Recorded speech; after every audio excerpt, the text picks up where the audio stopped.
Students, good morning and welcome to Bind EduTech. In previous video, we were discussing that when Dr. Rajendra Prasad, Brij Kishore Babu, Maulana Mazharul Haq and several other prominent lawyers of Bihar adjured Gandhi to follow him into jail. Gandhi declared that the battle of Champaran is won. अब हम लोग आगे की घटना को देखते हैं. Several days later, Gandhi received a written communication from the magistrate informing him that the lieutenant governor of province had ordered to drop the case against him. Civil disobedience had trimmed the first time in modern India. उसके कुछ दिनों के बाद, several days later, बहुत दिनों के बाद गांधी जी को मजिस्ट्रेट के द्वारा एक लिखित सूचना मिली कि बिहार के लेफ्टिनेंट गवर्नर ने उनके विरुद्ध जो केस चल रहा था उसे समाप्त करने का फैसला लिया है. तब गांधी जी यह घोषणा करते हैं कि आधुनिक भारत में पहली बार यह सविनय अवज्ञा आंदोलन की जीत हुई थी. पहले जज ने बिना बेल का गांधी जी को रिलीज किया जनता के दबाव में आकर, और देन आफ्टर बिहार के लेफ्टिनेंट गवर्नर ने उनके विरुद्ध जो केस चल रही थी उसे समाप्त करने का फैसला लिया. तब गांधी जी यह घोषणा करते हैं कि आधुनिक भारत में पहली बार सविनय अवज्ञा आंदोलन की जीत हुई थी. तो यहाँ पर जो क्वेश्चन है कि when did Gandhi declare, when did Gandhi declare that civil disobedience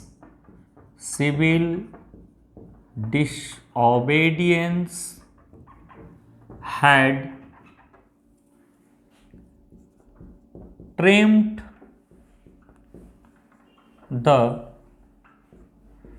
first time in modern India.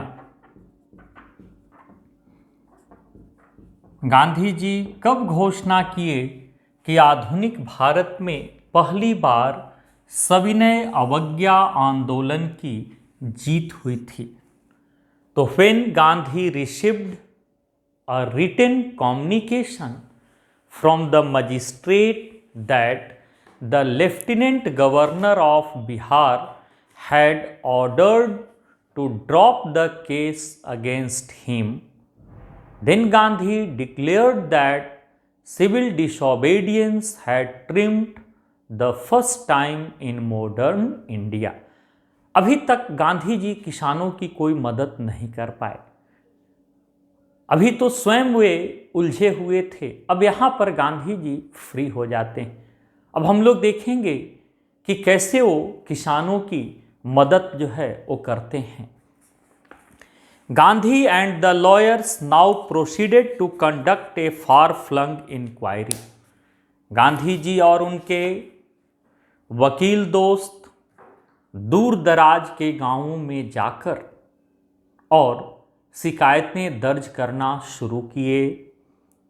किसानों की ग्रीवांसेस को किसी एरिया में गांधी जी, किसी एरिया में राजेंद्र प्रसाद, किसी एरिया में मौलाना मजहरुल हक, किसी क्षेत्र में ब्रिज किशोर बाबू चले गए थे. deposition by about 10,000 peasants were written down.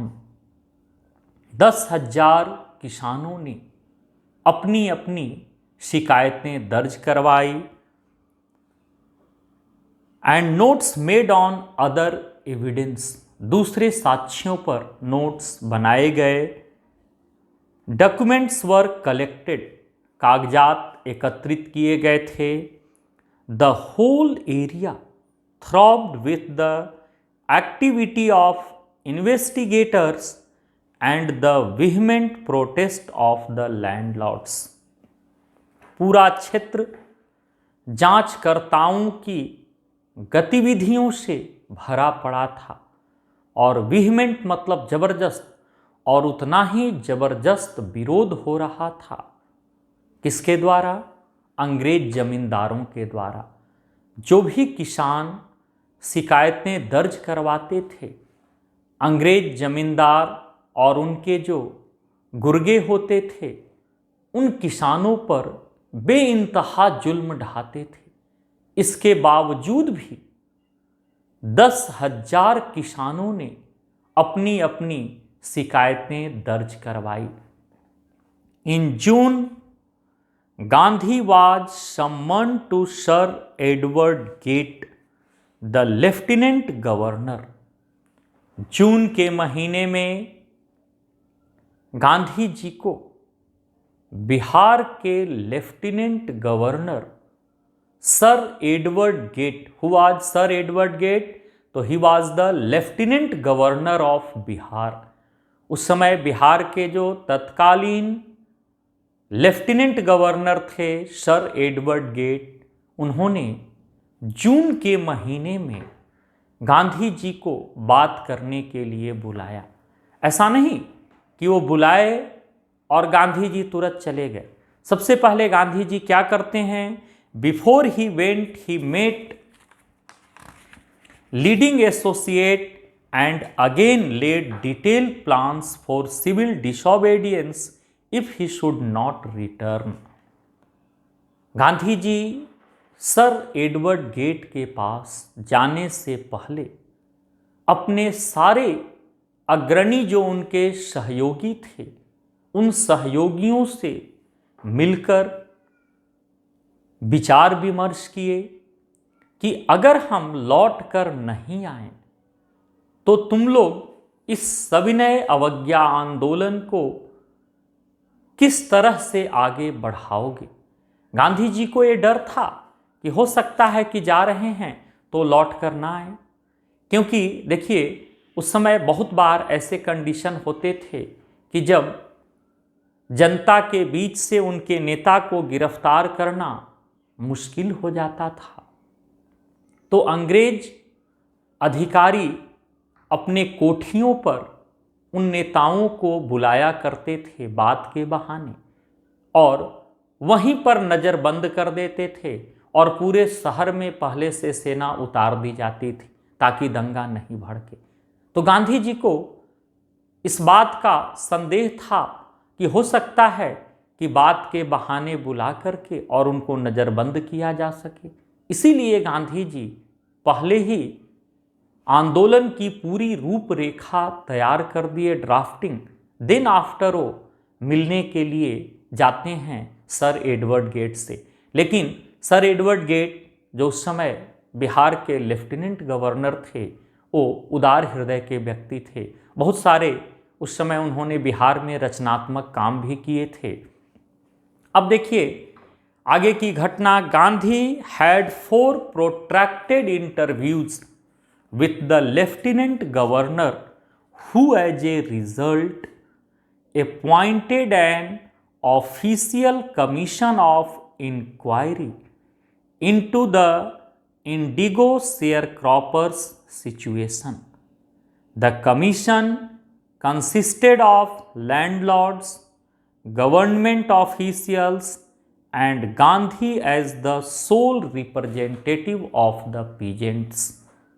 Gandhi ji का बिहार के लेफ्टिनेंट गवर्नर से 4 दौर की लंबी वार्तालाप हुई.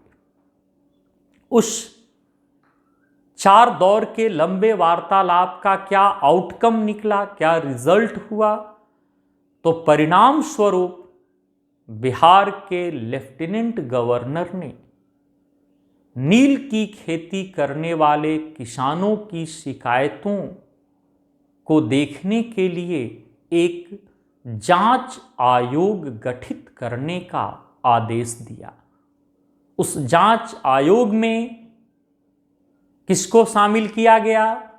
तो गवर्नमेंट ऑफिशियल्स थे, ब्रिटिश लैंडलॉर्ड्स थे, अंग्रेज जमींदारों को, सरकारी अधिकारियों को भी रखा गया, and Gandhi as a sole representative of the peasants, और किसानों के एकमात्र प्रतिनिधि के रूप में किसको रखा गया?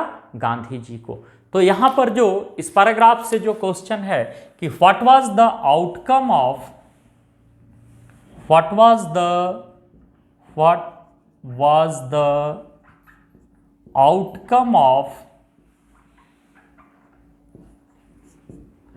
Gandhi's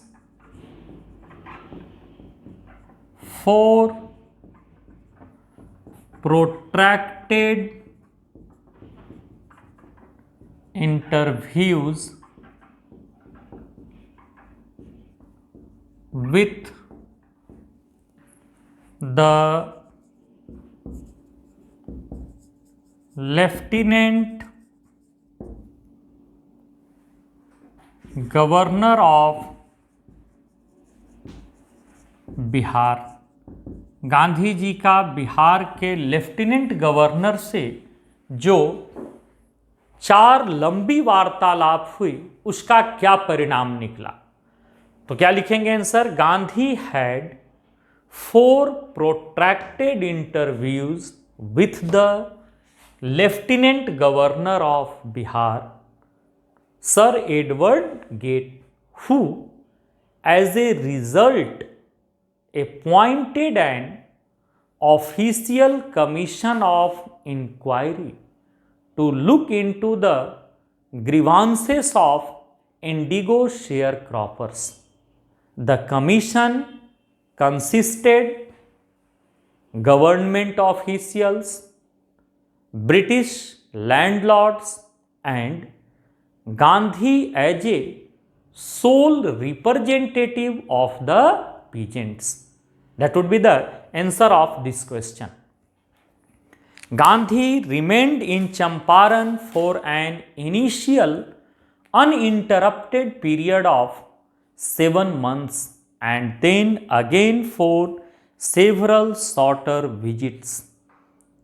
The visit undertaken casually on the entreaty means request है यहाँ of an unlettered अशिक्षित peasant in the expectation that it would last a few days occupied almost a year of Gandhi's life. Gandhi ji Champaran में लगातार uninterrupted बिना रुके हुए 7 महीने तक, कभी आश्रम में भी गांधी जी इतने दिन तक नहीं टिके, और चंपारण में गांधी जी 7 मंथ 7 महीने तक लगातार बने रहे, और फिर कुछ थोड़े समय के लिए गांधी जी चंपारण एक अशिक्षित किसान राजकुमार शुक्ला के आग्रह पर इस उम्मीद में गए थे कि कुछ ही दिनों में लौटकर आ जाएंगे, लेकिन लगातार 7 महीने तक और फिर कुछ थोड़े समय के लिए वो वहाँ पर रुके, और इस प्रकार से गांधी जी ने अपने जिंदगी का 1 वर्ष गुजार दिया चंपारण में। ये भी एक बहुत बड़ा रीजन था कि गांधी जी चंपारण की घटना को अपने जिंदगी का एक टर्निंग पॉइंट मानते थे।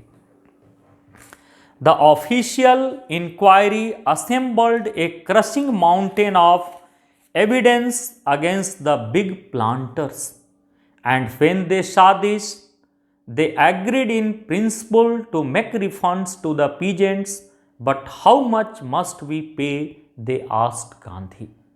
जब जांच शुरू हुई तो हर जगह से सबूतों का पहाड़ खड़ा हो गया उन अंग्रेज जमींदारों के विरुद्ध कि अंग्रेज जमींदारों ने जबरदस्ती उन किसानों से पैसा वसूला है, उनको एक्सप्लॉइट किया है और धोखे से उनसे पैसा वसूला गया है। और जब हर जगह से यह प्रमाणित हो गया, जब अंग्रेज जमींदारों का गला जो है फंसता हुआ दिखाई देने लगा, तब वे सैद्धांतिक रूप से तैयार हो गए कि हम लोगों ने जो जबरदस्ती पैसा वसूला है वो लौटा देंगे। लेकिन अब प्रश्न था कितना। वे गांधी जी से पूछते हैं कि वो जो पैसा वसूले हैं हम लोग, उसमें से कितना लौटाना होगा। देखिए गांधी जी कैसे उन लोगों को ट्रैप करते हैं। They thought he would demand repayment in full of the money which they had illegally means गैर कानूनी रूप से, and deceitfully मतलब धोखे से, extorted वसूले थे from the sharecroppers। उन लोगों को क्या लग रहा था कि गांधी जी पूरा का पूरा पैसा मांगेंगे जो वे लोग गैर कानूनी रूप से और धोखे से उन किसानों से वसूले थे। He asked only 50%। लेकिन गांधी जी क्या बोले कि आधा लौटा दो, जितना तुम लोग वसूले हो गैर कानूनी रूप से और धोखे से, उसका आधा लौटा दो। He asked only 50%। There he seemed adamant, writes Reverend J.Z. Hodge, a British missionary in Champaran, who observed the entire episode at close range। अब देखिए अंग्रेजों की नीयत में खोट आ गई थी, अंग्रेज जमींदारों की। वे मामले को सुलझने देना नहीं चाहते थे। इस पूरे घटनाक्रम पर उस समय चंपारण के ईसाई धर्म प्रचारक थे रेवरेंड जे.जे. होज। वो पूरी घटनाक्रम पर नजर रखे हुए थे। कहते हैं thinking probably that he would not give way, the representative of the planters offered to refund to the extent of 25%, and to his amazement Mr. Gandhi took him at his word, thus breaking the deadlock। जो अंग्रेज जमींदारों के जो representative थे, really में मामले को सुलझने देना नहीं चाहते थे। वो जब गांधी जी ने 50% डिमांड किया तो वे जिद पर अड़ गए कि हम लोग 50% नहीं लौटाएंगे। वे क्या बोले कि हम लोग 25% लौटाएंगे जितना वसूले। उन अंग्रेज जमींदारों के मन में 100% ये विश्वास था कि 100 में 25 एक छोटी रकम है और इतने छोटे रकम पर गांधी जी न एग्री होंगे और न मामला सुलझेगा। चले 2-4 साल और इसी तरह से। लेकिन गांधी जी उनके नियत को भांप गए थे और बहुत दूर की राजनीति गांधी जी सोच रहे थे। जैसे ही वो बोले कि हम लोग 25% लौटाएंगे, गांधी बोले डन, वहीं पर उनको ब्रेक कर दी, क्योंकि उनकी नियत को भांप गए थे इस गतिरोध को तोड़ने के लिए। गांधी जी बहुत दूर की राजनीति सोच रहे थे।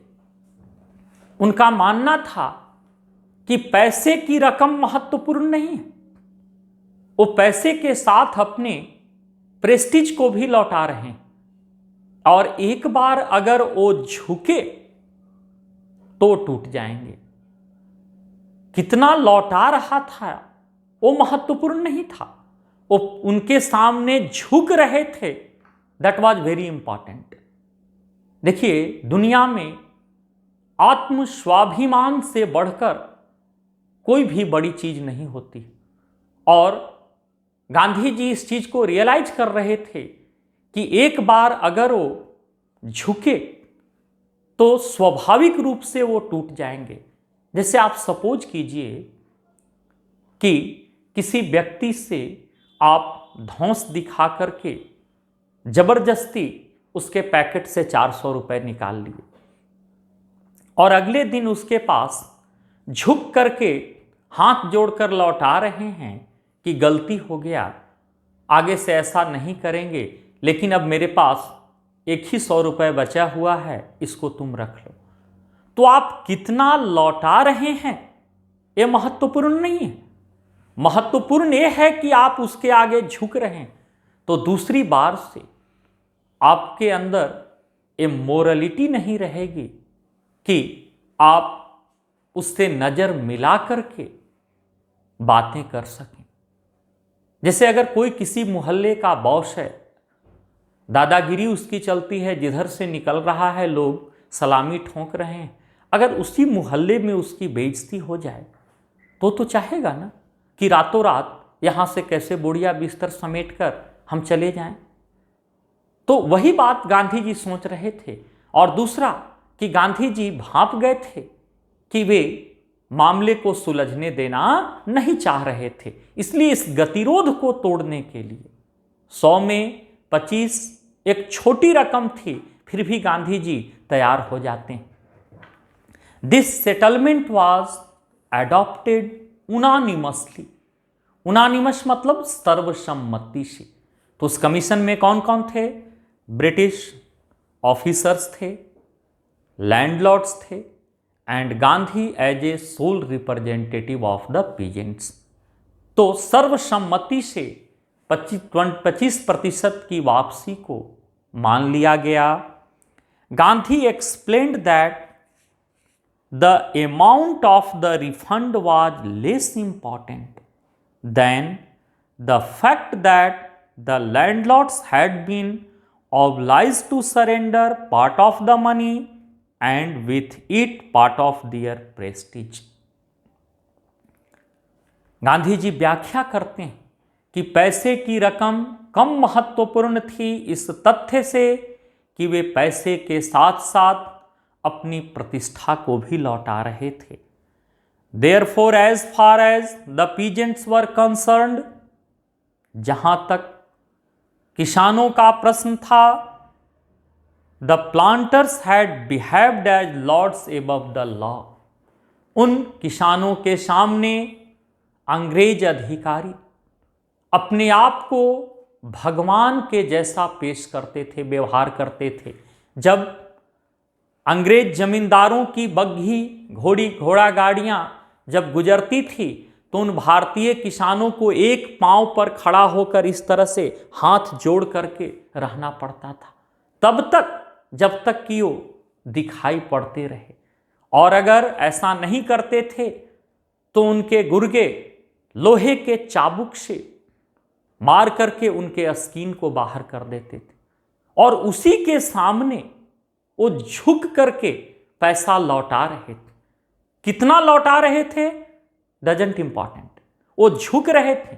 वो सीधे बोलते थे कि आप अगर उस समय के फिल्म को देखिए, या कभी अगर आपको मौका मिले तो दीन बंधु मित्रा की एक बुक आई थी नील दर्पण, उसमें अंग्रेज नील्हे कैसे जुल्म ढाते थे, आपके रोंगटे खड़े हो जाएंगे।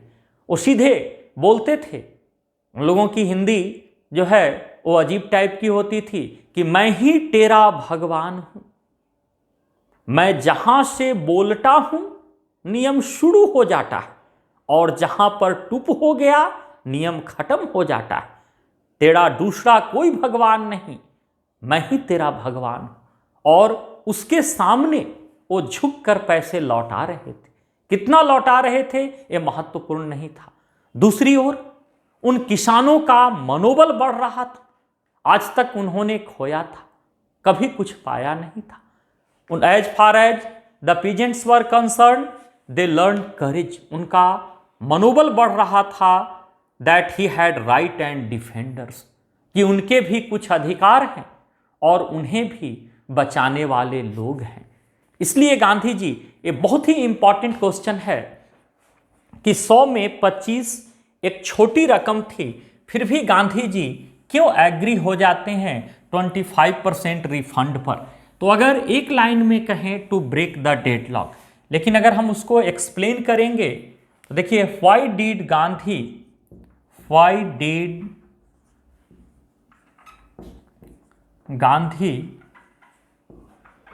एग्री टू द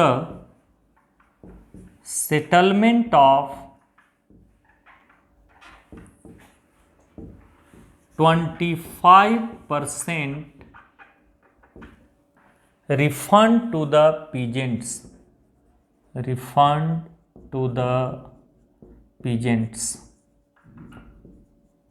100 में 25 एक छोटी रकम थी, फिर भी गांधी जी क्यों एग्री हो जाते हैं। तो अगर एक लाइन में कहें तो Gandhi agree to the settlement of 25% refund to the peasants to break the deadlock.